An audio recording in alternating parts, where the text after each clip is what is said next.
Hello everyone. आज मैं आपके साथ इवन नाइट का 7th पार्ट शेयर करने जा रही हूँ। अगर अच्छा लगे तो please like comment and share जरूर कर दीजिएगा और चैनल को भी सब्सक्राइब कर लें। तो चलिए आज स्टार्ट करते हैं। मुझे ने विंग को दोस्त मान लिया था। अब वांगजी विंग के साथ बहुत कंफर्टेबल हो गया था।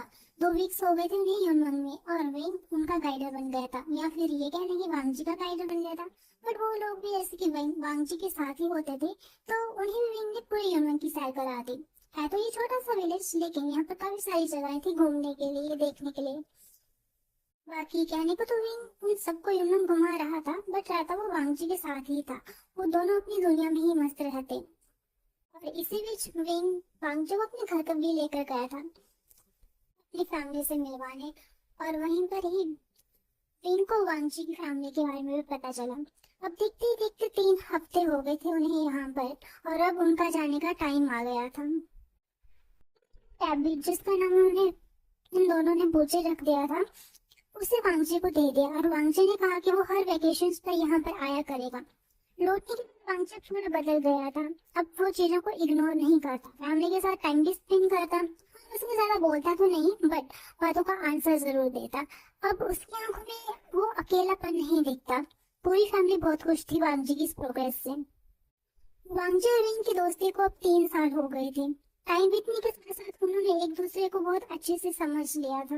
वांगजी ने देखा कि विंग जो चाहे जितना भी शरारती है, मस्तीखोर है, पर वो बहुत केयरिंग भी है। हमेशा दूसरों की हेल्प करता है और अपने से पहले दूसरों की खुशी को रखता है। फ्रेंड्स के साथ मस्ती करते हुए अगर पकड़ा भी जाए तो अपने फ्रेंड्स को बचाकर खुद को आगे कर देता है। सच में वो बहुत अच्छा दोस्त है और एक अच्छा इंसान भी। वांगजी को भी विंग समझने लगा था। समझने लगा कि इस कोल्ड फेस में भी काफी सारे एक्सप्रेशन है, इन कोल्ड आईज में काफी सारे इमोशंस है, और इस कोल्ड हार्ट में काफी सारा प्यार है। वांगजी बहुत प्योर इंसान है। इस प्योर इंसान से विंग को प्यार हो गया है, और विंग ही नहीं बल्कि वांगजी को भी। वो भी समझ गया है कि वो विंग को सिर्फ फ्रेंड्स नहीं, उससे ज्यादा चाहता है। और जैसे कि वांगजी हर बार की तरह इस बार भी वैकेशन पर योनवंग जाने के लिए तैयारी कर रहा था। उसने इस बार अपनी फीलिंग्स कन्फेस करने की सोच ली थी, क्योंकि इसके बाद वो 4 साल के लिए चाइना से बाहर स्टडी के लिए यूएस जा रहा था। इसलिए वो जाने से पहले विंग को अपना बनाकर जाना चाहता। यही सोचकर योनवंग की ओर चल पड़ता है। और अब वांगजी विंग के साथ उसी लोटस पॉन्ड के किनारे बैठा हुआ है जहाँ पे वो पहली बार मिले थे। दोनों के बीच कंफर्टेबल साइलेंस था, और इस पॉन्ड की रात की खूबसूरती का वो नजारा ले रहे थे। लेकिन तभी विंग वांगजी को बोलता है, विंग विंग वांगजी को देखता है। वांगजी कंटिन्यू करते हुए बोलता है, मैं 4 साल के लिए चाइना से बाहर यूएस जा रहा हूँ फर्दर स्टडी के लिए। विंग जो उसकी छोटी सी स्माइल लिए वांगजी को देख रहा था, उसकी स्माइल गायब हो जाती है और वो उदास हो जाता है। पर वो एक्सप्रेशन कुछ पल के लिए ही था उसके फेस पर। वो फोर्स स्माइल करके वांगजी से नजर हटाकर फोन की ओर देखते हुए कहता है, ओह ये तो बहुत अच्छी बात है, मन लगाकर पढ़ाई करना और अपना ध्यान भी रखना। तभी वांगजी कहता है, विंग। लेकिन विंग कंटिन्यू करते हुए बोलता है, और हाँ वहाँ बहुत नए नए फ्रेंड्स भी बनाना, अकेले मत रहना और उनके साथ खूब मस्ती करना। वांगजी विंग की ओर देखे जा रहा था। वो जानता है कि विंग अपसेट हो गया है। विंग भी नॉन स्टॉप बोले ही जा रहा था बिना वांगजी की तरफ देखे हुए, क्योंकि शायद उसकी आंखें जो वांगजी से दूर होने की वजह से भर आई हैं, वो वांगजी देख ना ले। लेकिन वांगजी इस चीज को समझ रहा था, क्योंकि विंग की आवाज जिसे वो चेयरफुल रखने की ट्राई कर रहा था, उसका दर्द वांगजी फील कर पा रहा है। तभी वांगजी विंग का हाथ पकड़ता है और विंग वांगजी के टच से चुप हो जाता है। फिर विंग बोलता है, मुझे भूल मत जाना। तभी वांगजी विंग के कंधों से पकड़कर अपनी ओर करता है और बहुत सॉफ्टली और प्यार से विंग को कहता है, मैं तुम्हें कभी भूल नहीं सकता विंग, क्या तुम मुझे भूल जाओगे? वांगजी के ऐसा पूछते ही जो विंग अभी नीचे की ओर देख रहा था, वो अपनी नजर ऊपर करता है और कहता है, कभी नहीं रंजा, मैं तुम्हें कभी नहीं भूल सकता। तुम सिर्फ मेरी दोस्त ही नहीं बल्कि मेरा प्यार हो। ऐसा कहते ही विंग बिल्कुल चुप हो जाता है, अपनी नजरें चुराने लगता है और कहता है, रंजा वो मैं। लेकिन विंग इसके आगे कुछ नहीं कह पाता, क्योंकि उसके लिप्स को लॉक कर दिया गया था किसी सॉफ्ट चीज से, और वो सॉफ्ट चीज रंजा के लिप्स थे। विंग की आंखें बहुत बड़ी बड़ी हो गई थी। विंग एकदम स्टैचू हो गया था। तभी उसे फील होता है कि वांगजी अपने लिप्स मूव करने लगा है। तो विंग, जो बिल्कुल शॉक था, वो अपनी शॉकिंग स्टेज से बाहर आता है और देखता है कि वांगजी उसके कितनी ज्यादा करीब है। उसकी ये पलकें कितनी प्यारी हैं। वांगजी के ये लिप्स जो उसके लिप्स को सक कर रहे हैं, कितने सॉफ्ट हैं। विंग वांगजी की ब्यूटी और उसके टच में ही खोया था। वो फील कर पा रहा था कि कैसे वांगजी कभी उसके लोअर लिप तो कभी उसके अपर लिप्स को सॉफ्टली सक कर रहा है। विंग वांगजी की इस किस में खुद को बिल्कुल मेल्ट होता पा रहा था। वो अपनी आर्म्स वांगजी के गर्दन के अराउंड ले जाता है और वांगजी के उन सॉफ्ट बालों में अपनी उंगलियां ले जाता है और वांगजी को रिटर्न किस करने लगता है। विंग से रिटर्न किस का एहसास होते ही वांगजी एक छोटी सी स्माइल करता है और अपनी आर्म्स को विंग के वेस्ट के अराउंड रैप कर लेता है। दोनों के दिलों की धड़कनें बढ़ी हुई थी। अगर वो दोनों एक दूसरे की धड़कनें सुन पा रहे होंगे तो हैरानी नहीं होगी, क्योंकि उनका दिल धड़क इतनी तेजी से रहा था और इसी तेज रफ्तार से उनका किस भी, जो कि एक सॉफ्ट जेंटल किस से जेंटल बट पैशनेट किस में बदल चुका था। दोनों का ये फर्स्ट किस था, इसलिए थोड़ा मैसी था, पर दोनों अपनी किस एंजॉय कर रहे थे। 10 मिनट के बाद वो अपना किस ब्रेक करते हैं। लंजा अपने फोरहेड को विंग के फोरहेड से जोड़ लेता है। वो दोनों गहरी गहरी सांस ले रहे थे। तभी वांगजी बोलता है, I love you wing, I love you so much. Wing सीधा बैठ जाता है और बहुत इमोशनल होकर वांगजी को देखने लगता है। फिर विंग वांगजी को बहुत बड़ी स्माइल देता और कहता है, आई लव यू टू लंजा, I love you so so so much. ऐसा कहते कहते विंग की आंखों में आंसू आ जाते हैं। वांगजी भी विंग को स्माइल करके देखता है और बड़े प्यार से विंग के आंसू पोंछता है। वांगजी कहता है, विंग, मैं तुम्हें कुछ देना चाहता हूँ। वांगजी अपनी पॉकेट से 2 लॉकेट्स निकालता है और एक विंग को देते हुए कहता है, विंग, ये लॉकेट्स मेरी मॉम ने मेरे लिए बनाए थे। एक्चुअली एक दिन वैलेंटाइन के डे पर मॉम ने डैड को लॉकेट्स गिफ्ट किए थे। तब मेरी मॉम ज्वेलर्स डिजाइन करती थी, तो उन्होंने स्पेशली डैड के लिए वो बनाया था। और मेरे डैड मुझे टीज कर रहे थे ये कहकर कि मॉम उन्हें ज्यादा प्यार करती है मुझसे, और मैं रोने लगा था। मैं बचपन से मॉम के बहुत क्लोज था, इसलिए मैं चाहता था कि मॉम सबसे ज्यादा सिर्फ मुझे प्यार करे। मैं मॉम को बोलने लगा तो मॉम बोले कि वो मुझसे भी बहुत प्यार करते हैं, लेकिन वो मेरे डैड से भी बहुत प्यार करते हैं। हमारी लाइफ में हर रिश्ते की अपनी अपनी इम्पोर्टेंस होती है। अगर तुम मेरी दिल की धड़कनें हो तो तुम्हारे डैड मेरी जिंदगी है। अगर दिल की धड़कनें चल रही हैं तो जिंदगी है, और अगर जिंदगी है तो धड़कनें भी हैं। मैं कुछ समझ नहीं पाया तो मॉम बोले, अभी मैं बहुत बच्चा हूँ इन सब बातों को समझने के लिए, लेकिन मैं तुम्हारे लिए भी एक लॉकेट बना दूं। जब तुम्हें तुम्हारा लाइफ पार्टनर मिल जाएगा तब तुम्हें इस चीज का मतलब भी पता चल जाएगा, और तब तुम एक लॉकेट अपने पार्टनर को देना। और फिर मॉम ने मेरे लिए भी ये लॉकेट डिजाइन किया खुद से, और मुझे मेरा लाइफ पार्टनर मिल गया है, मेरी जिंदगी, जिसकी वजह से मेरे दिल की धड़कनें हैं। वरना मेरा दिल तो उसी दिन ही मर गया था जिस दिन मैंने अपने पेरेंट्स को खो दिया था। ये सिर्फ धड़क रहा था, एक मशीन की तरह काम कर रहा था, लेकिन तुम्हारी मेरी लाइफ में आने से ये फिर से जीना सीख गया। वांगजी को बहुत इमोशनल होकर देखी जा रहा था, और वांगजी भी वेंग की आंखों में देखकर बहुत इमोशनली और बहुत प्यार से ये सब कह रहा था। वांगजी वेंग के हाथों को अपने हाथों में ले लेता और कहते हैं, वेंग, मैं सच में तुमसे बहुत प्यार करता हूँ और पूरी लाइफ तुम्हारे साथ रहना चाहता हूँ, इसीलिए मैं तुम्हें ये दे रहा हूँ। और अगर आज तुमने ये गले में डाल लिया तो आज के बाद तुम सिर्फ मेरे हो। तुमने मुझसे एक बार कहा था कि तुम मेरा पीछा कभी नहीं छोड़ोगे, मुझे कभी नहीं छोड़ोगे, लेकिन अब मैं कहता हूँ कि मैं तुम्हें कभी नहीं छोड़ूंगा, तुम्हें अपने से दूर कभी नहीं जाने दूंगा। तुम सिर्फ मेरे हो और मैं सिर्फ तुम्हारा।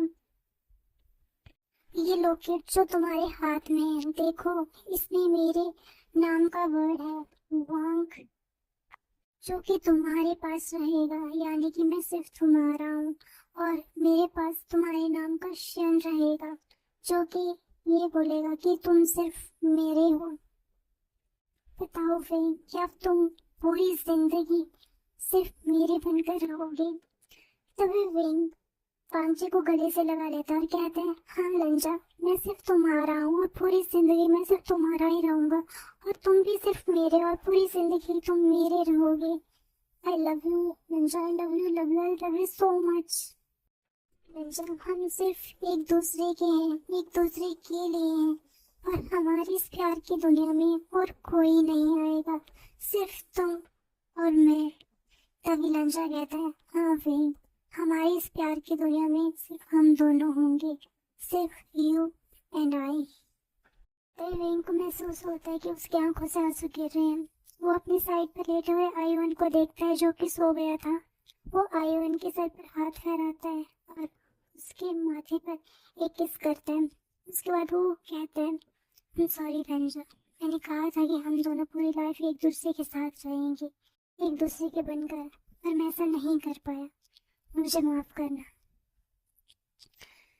अब अगला दिन हो गया था। सब अपने रूटीन वर्क पर चले गए थे। वांगजी भी अपने ऑफिस के कैबिन पर बैठा था और उसके आगे एक पर्सन था। वांगजी उस पर्सन को कहता है, इस फाइल में उसकी पूरी इंफॉर्मेशन है। तभी वो पर्सन, जिसका नाम शुएहान था, जो कि एक डिटेक्टिव था, वो कहता है, यस मिस्टर हान, इसमें मिस्टर वेवशन की पूरी इंफॉर्मेशन है।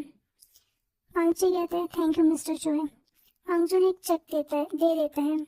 मिस्टर चोय वो चेक लेकर वांगजी के हाथ थैंक्स कह के वांगजी को वो वहां से चले जाते हैं।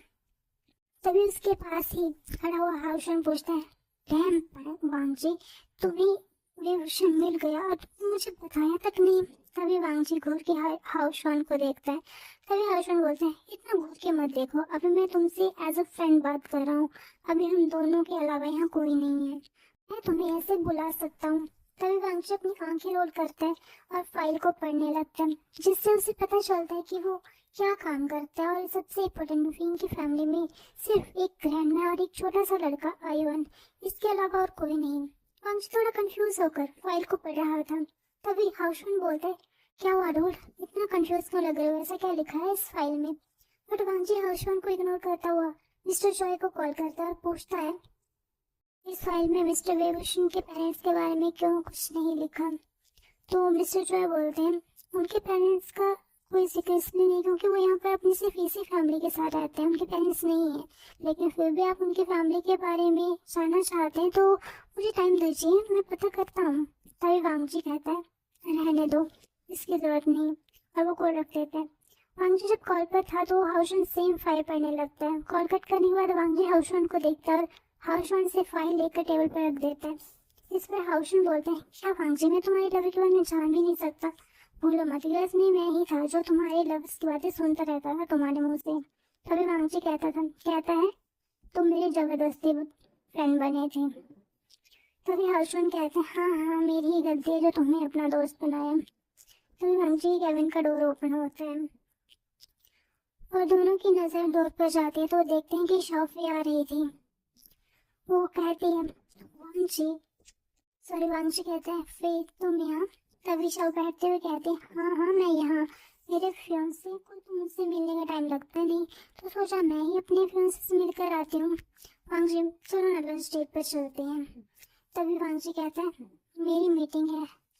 इन तभी वांगजी को हाउशन एक कैवली स्माइल देता है और कहते हैं, डोंट वरी बॉस, अपनी आपकी कोई भी मीटिंग नहीं है, आप आराम से मिस शव के साथ अपनी लंच डेट एंजॉय कर सकते हैं। वांगजी हाउशन को घूर के देखता है। तभी शॉफी कहती है, वाओ दैट्स ग्रेट, चलो ना वांगजी। और वांगजी बेचारे को ना चाहते हुए उसके साथ जाना पड़ता है। वांगजी और फिर लंच कर रहे थे। फिर वांगजी से काफी सारी बातें की जा रही थी, लेकिन वांगजी उसकी बातों पर कोई ध्यान नहीं दे रहा था। उसका ध्यान तो सिर्फ अपने विंग को सोचने में था। विंग अभी ओल्ड हाउस में होगा, क्या उसने अपना लंच कर लिया होगा? वो इस तरह से विंग के बारे में सोचे जा रहा था। तभी वांगजी को किसी का टच फील होता है तो वो देखता है कि शॉफी ने उसके हाथ पर अपना हाथ रखा है, तो वो झटके से अपना हाथ खींच लेता है और घूर कर शॉफी को देखता है। शॉफी कहती है, आई एम सॉरी वांगजी, वो मैं तुम्हें कब से बुला रही थी पर तुम सुन ही नहीं रहे थे। तभी वांगजी बोलता है, अब हमें चलना चाहिए। शॉफी फुल स्माइल करती है और कहती है, हाँ चलते हैं। शॉफी मन में बहुत गुस्सा करते हुए कहती है, कल उस विंग के हाथ से केक खाने में तुम्हें कोई प्रॉब्लम नहीं थी और मेरा तुम्हें थोड़ा सा भी टच बर्दाश्त नहीं हुआ, पर कब तक वांगजी, मैं तुम्हें एक दिन अपना बनाकर ही रहूंगी। ऐसा कहते हुए वो वांगजी के पीछे पीछे चली जाती है। अब हमें इवनिंग का सीन दिखाया जाता है। विंग अपना काम करके ओल्ड एज हाउस से अपने हाउस जा रहा था तो उसका मोबाइल रिंग करता है। विंग देखता है कि उसे किसी अननोन नंबर से कॉल आ रहा है। वो कॉल उठाता है और कहता है, हेलो। आगे उसे कोई भी आंसर नहीं करता। विंग कहता है, लंजा। तभी दूसरा पर्सन जो कॉल पर था उसके फेस पे स्माइल आ जाती है और कहता है, हाँ विंग, मैं तुम्हारा लंजा। तभी विंग कहता है, तुम्हारे पास मेरा नंबर कहाँ से आया? विंग इस पर वांगजी कहता है, विंग तुम मेरे हो तो तुम्हारा नंबर तो मेरे पास होगा ही। तभी विंग थोड़ा गुस्से में कहता है, तो तुमने मेरी इंफॉर्मेशन निकाली सारी।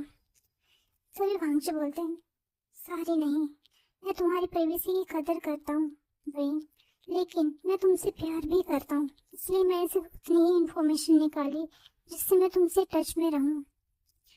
विंग का गुस्सा शांत हो जाता है वांगजी का आंसर पाकर। तभी विंग कहता है, तुम कहाँ हो अभी? तभी वांगजी बोलते हैं, तुम्हारे पीछे। विंग के कदम रुक जाते हैं जो कि धीरे धीरे उसके घर की तरफ बढ़ रहे थे। विंग अपने पीछे देखता है तो 12 फीट की दूरी पर अपनी कार के सहारे खड़े हुए वांगजी को देखता है। वांगजी ब्लैक कलर के अटायर में पूरा प्रिंस चार्मिंग लग रहा था। विंग की धड़कनें वांगजी को देखकर बढ़ जाती हैं। वांगजी विंग की ओर बढ़ रहा था और बढ़ते कदमों के साथ दोनों की धड़कनें भी बढ़ रही थी। आज के लिए बस इतना ही, मिलते हैं नेक्स्ट पार्ट में। तब तक के लिए bye bye and take care.